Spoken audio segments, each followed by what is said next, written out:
श्रीमद् भगवद गीता अध्याय 14 प्रकृति के 3 गुण सतोगुण, रजोगुण तथा तमोगुण यथारूप।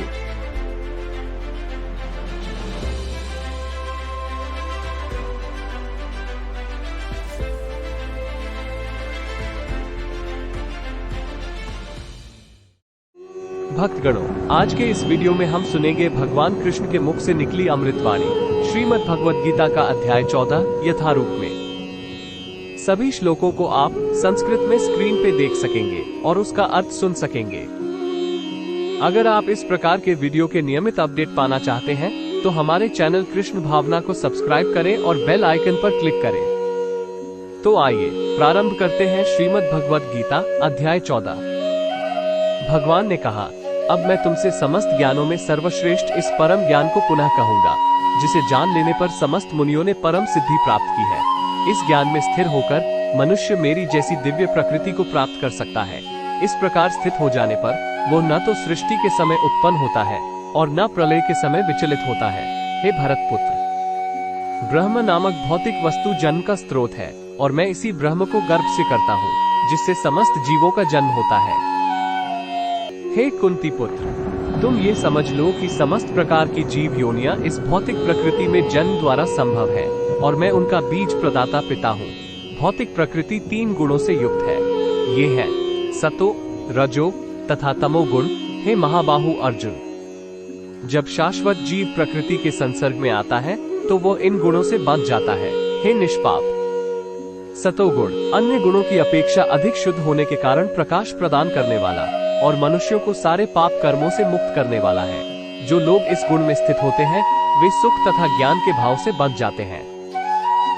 हे कुंती पुत्र, रजोगुण की उत्पत्ति असीम आकांक्षाओं तथा तृष्णाओं से होती है और इसी के कारण से ये देहधारी जीव सकाम कर्मों से बंध जाता है।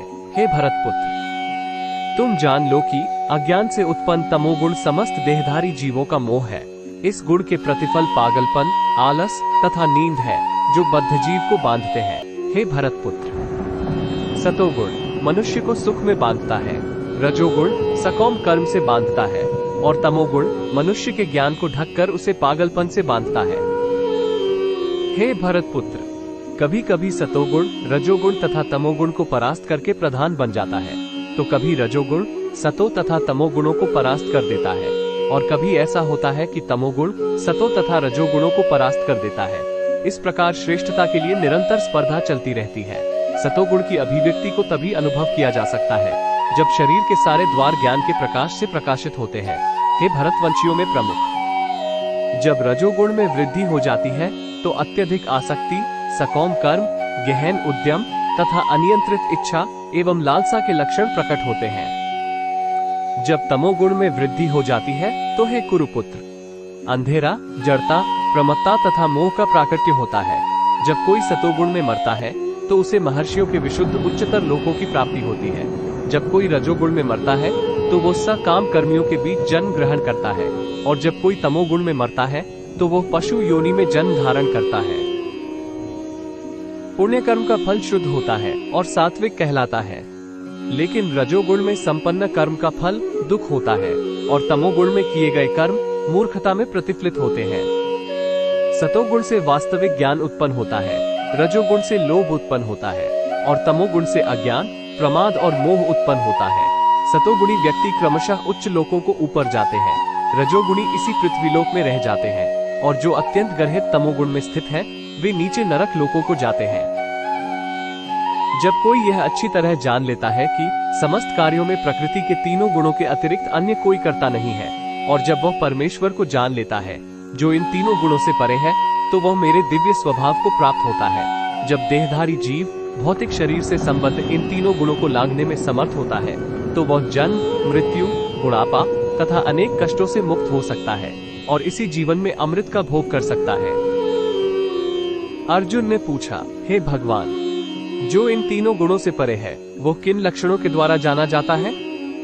उसका आचरण कैसा होता है और वो प्रकृति के गुणों को किस प्रकार लांघता है?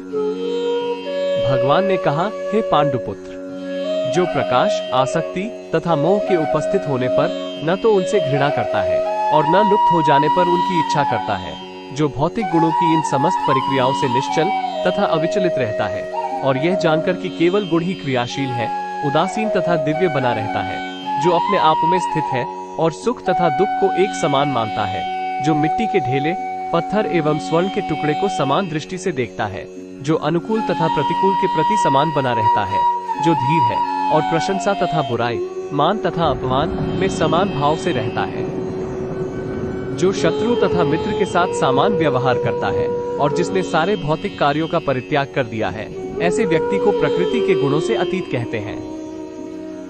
जो समस्त परिस्थितियों में अविचलित भाव से पूर्ण भक्ति में प्रवृत्त होता है, वो तुरंत ही प्रकृति के गुणों को लांघ जाता है और इस प्रकार ब्रह्म के स्तर तक पहुंच जाता है।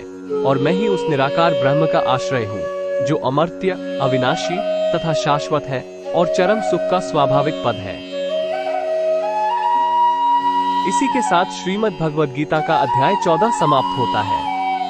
अध्याय 15 में हम समझेंगे पुरुषोत्तम योग के बारे में। श्रीमद् भगवद गीता के अन्य अध्याय एवं उनके अर्थ सुनने के लिए हमारे चैनल कृष्ण भावना को सब्सक्राइब करना ना भूलें। हरे रामा हरे कृष्णा।